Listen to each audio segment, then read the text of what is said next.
5 Beauty lies in imagination. The story of Hemachuda. There was a king named Hemachuda in olden times. He ruled the kingdom of Dasarna. He had 2 sons, Hemachuda and Hemachuda. They both were very handsome and virtuous. They had good behavior and conduct. They were also very proficient in all the arts. They both went to the mountain Sahaya with attendants and weapons for hunting. They shot many tigers and wild animals. All of a sudden there was a terrible sandstorm. Immense darkness prevailed. One could not see the other person. Hemachuda somehow managed to reach the hermitage of a sage, which was full of fruit trees. He saw in the ashram a beautiful maiden. He was quite astonished to see a fearless girl in that solitary forest. He asked the maiden, "Who are you? Who is your father? Why are you alone here? How did you develop this courage?" She replied politely, "Welcome, O Prince. Take your seat. Take a little rest. You seem to be much tired. Kindly take these fruits and nuts. I shall relate my story." The prince ate those fruits and nuts and rested for a while. The girl then began, "O Prince, hearken to my story with rapt attention. I am the godchild of sage Vyakrapada, who is adored by all, who has conquered the world by his severe austerities, and who has attained liberation. My name is Hemachuda. Vidyutprabha, celestial nymph of matchless beauty and indescribable splendor, one day came to the river Vena for bathing. Sushana, the king of the Vengas, also came there. Sushana was captivated by the enchanting beauty of Vidyutprabha. The celestial nymph was also infatuated with the handsome figure of King Sushana. Sushana pleaded his love to Vidyutprabha. She responded. The king spent some time with her. Afterwards he returned to his capital. Vidyutprabha soon brought forth a child. She left the child there as she was afraid of her husband and went to her place. I am that child. Vyakrapada came to the river for his daily ablutions. He saw me and took pity on me. He brought me up like a mother. I regard him as my father. I serve him with reverence.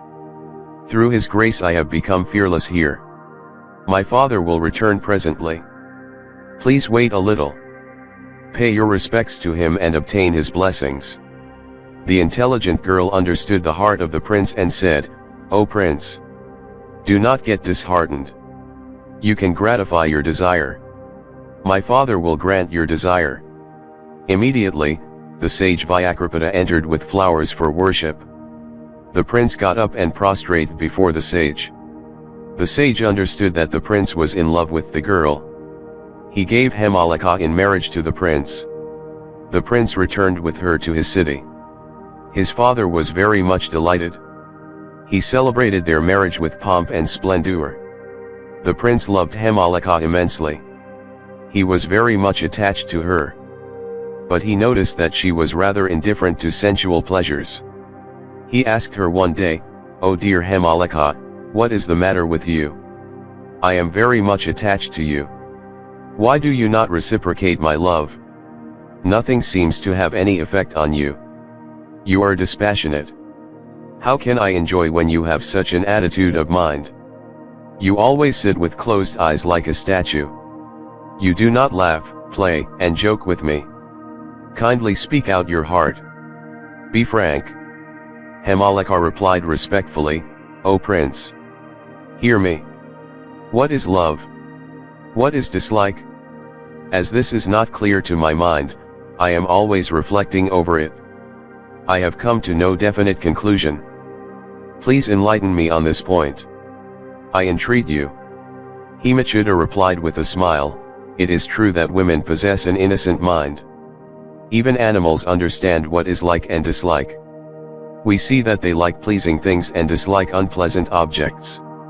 Beauty gives us pleasure, ugliness gives us pain. Why do you waste your time daily on this?"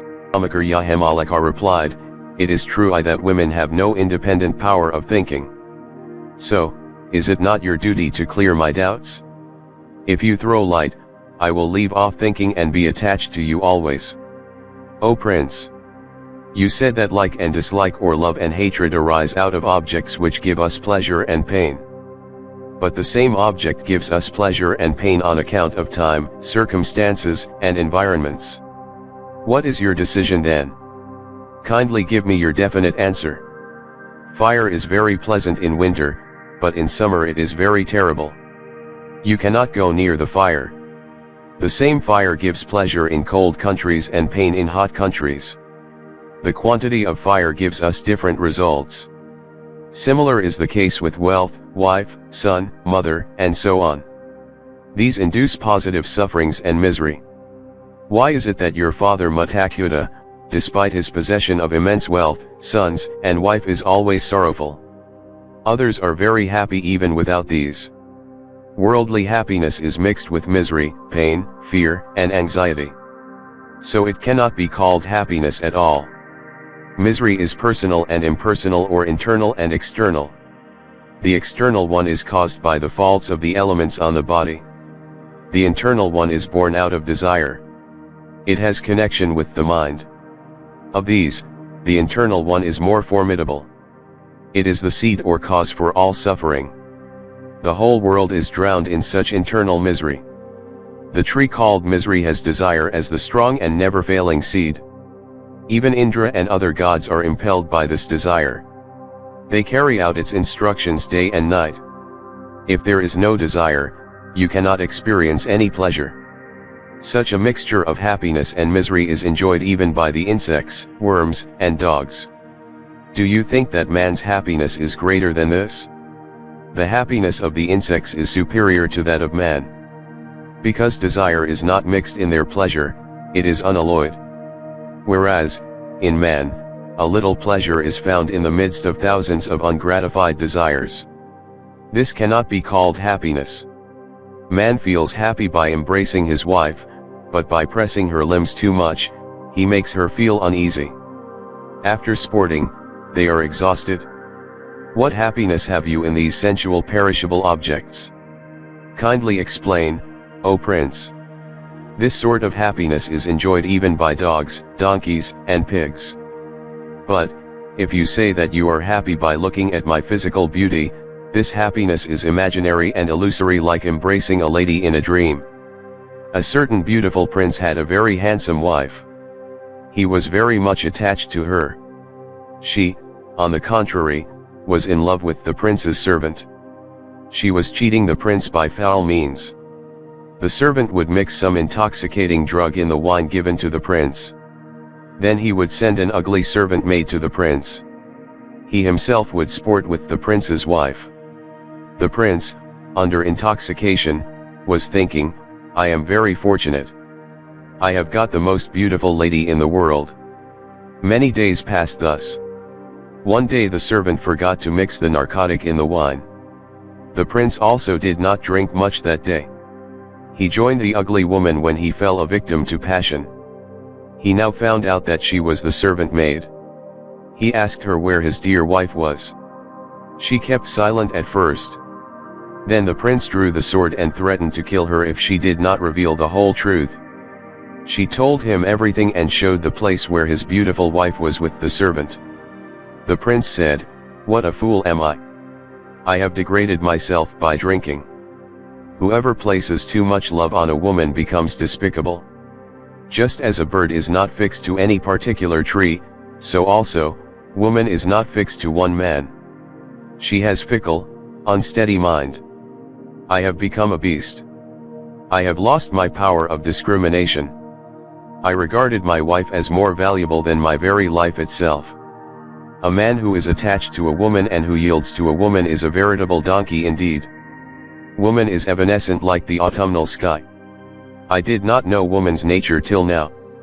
She goes to the dirty servant and she has left me who am ever attached to her and who is faithful to her. She pretended to show love to me like a drama actress. I am cheated. The servant is ugly in all his limbs. What beauty does she find in him?" The prince became disgusted with everything. He left the kingdom and went to a forest. Hemachuda continued, "Therefore, O prince, beauty is a mental creation only. Beauty is mind-born. Beauty is the result of mental conception. Just as you behold beauty in me, others find even better charm in ugly women. On seeing a woman, her reflection is formed in the mirror of a man's mind. If a man thinks of this beauty constantly, desire is stimulated in that part of the body, which is subject to impulse. That man in whom the desire is thus stimulated enjoys sensual pleasure, whereas, he whose desire is not stimulated does not care to see even the most handsome girl. The cause for this is the constant meditation on beauty or woman. Boys and ascetics do not meditate or think on this. Therefore, they do not get any desire for sensual pleasures. Those who find pleasure in the company of a particular woman create in their minds the beauty according to their ideas, irrespective of whether the woman is ugly or most beautiful. They project their ideas of beauty in the woman. If you ask how beauty is found in an ugly woman and how there can be joy without beauty, I can only say that a passionate man in his infatuation is blind. Cupid is painted blind. The passionate man finds the beauty of Ramba in the most ugly woman. There can be no beauty without desire. If beauty be natural like sourness, sweetness, and bitterness in substances, then why is it not found in children and young girls? Therefore, beauty is created by mind only. People think as beautiful this physical body which is composed of flesh, filled with blood, built of nerves, covered with skin, a cage of bones overgrown with hair, full of bile and phlegm, a box of excreta and urine, created out of blood and semen, born through the urinary passage. How can those persons who find pleasure in this be superior to worms born in filth? O Prince, you find my physical body to be beautiful. Just analyze this body part by part and think over each part. Think over every part of sweet and delicious things. All things we eat are changed into abominable dirt. When such is the case, what is lovable and delighting? Hemachuda heard the nectar-like instructions of Hemalika with great attention and interest. He developed strong Vairagya and Viveka, meditated on the all-pervading, pure, immortal Atman and became a Jivanmukta. Hemachuda also learned the truth from his brother, Hemachuda from his son, and his wife from her daughter-in-law. The minister and citizens of that town became wise. Even birds were uttering and others words of wisdom in that town. Sages Vamadeva and others noticed that all in that town, including the animals and birds, were learned and wise and called the city as Vidyanagar or the town of wisdom.